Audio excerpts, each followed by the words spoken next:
નમસ્કાર દર્શક મિત્રો, ધ લોકસત્તા શોમાં આપનું સ્વાગત છે. દુનિયાની નજર હાલમાં અમેરિકી રાષ્ટ્રપતિ ડોનાલ્ડ ટ્રમ્પ અને તેમના ચીની સમકક્ષ શી જિનપિંગની આગામી મુલાકાત પર છે. વ્હાઇટ હાઉસ દ્વારા પુષ્ટિ કરવામાં આવી છે કે આ બંને નેતાઓ 30 ઓક્ટોબરે દક્ષિણ કોરિયામાં યોજાનાર એશિયા પેસિફિક ઇકોનોમિક કોઓપરેશન સંમેલન દરમિયાન મળશે. લાંબા સમયથી આ મુલાકાત નિર્ધારિત હોવા છતાં તાજેતરના સમયમાં વિશ્વની આ બે સૌથી મોટી અર્થવ્યવસ્થાઓ વચ્ચે ચાલી રહેલા તીવ્ર વેપાર યુદ્ધને કારણે તે લગભગ રદ થવાની અણી પર પહોંચી ગઈ હતી. આ મહિનાની શરૂઆતમાં જ ચીને રાષ્ટ્રીય સુરક્ષાનો હવાલો આપીને દુર્લભ ખનીજોની નિકાસ પર નવા પ્રતિબંધો જાહેર કર્યા હતા.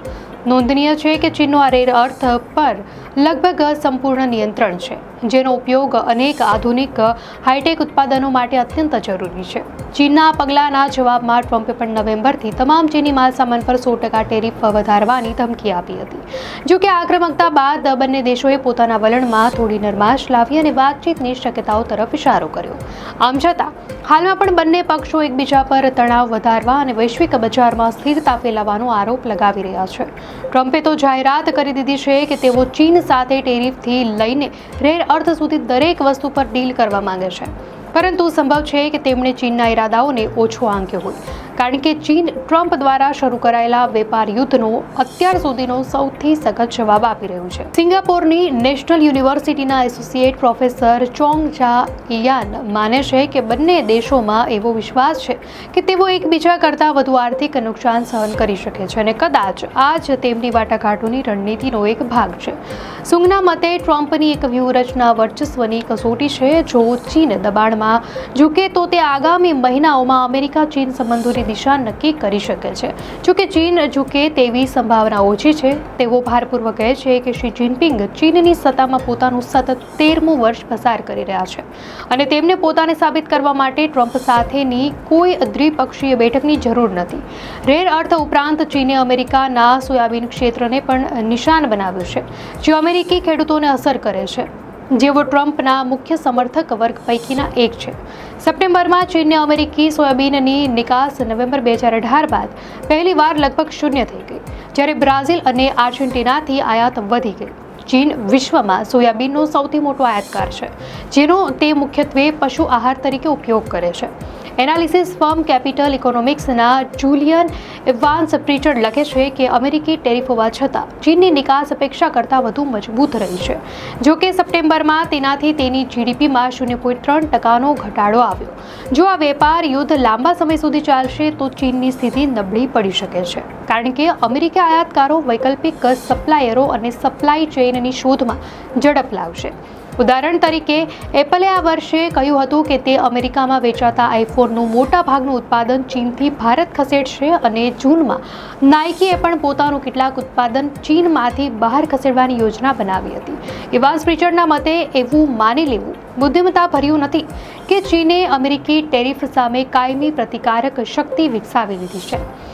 જો કે રેનમિનબી અન્ય કરન્સીની સરખામણીમાં અમેરિકી ડોલર સામે નબળો પડ્યો છે, જે ચીનની નિકાસને સ્પર્ધાત્મક રાખે છે.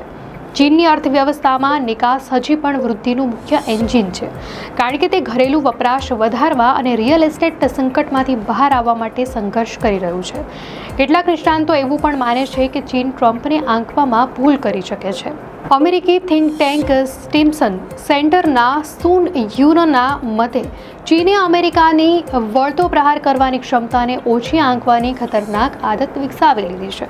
ઓસ્ટ્રેલિયાની એડિથ કોવાન યુનિવર્સિટીના પ્રોફેસર નોઇસ મેકડોનાક કહે છે કે અમેરિકા ચીનના ટેકનોલોજી ક્ષેત્રને નિશાન બનાવીને નવા વેપાર પ્રતિબંધો લગાવી શકે છે, જેમ કે અમેરિકાએ પહેલેથી જ ચીનને એનવીડિયાની સૌથી અદ્યતન ચિપ્સ ખરીદવાથી રોકી દીધું છે. જોકે પ્રોફેસર મેકડોનાકનું કહેવું છે કે ટેકનોલોજી ક્ષેત્રને નિશાન બનાવવાથી ચીનની ગતિ ધીમી પડી શકે છે, પરંતુ તે તેને સંપૂર્ણપણે રોકી નહીં શકે.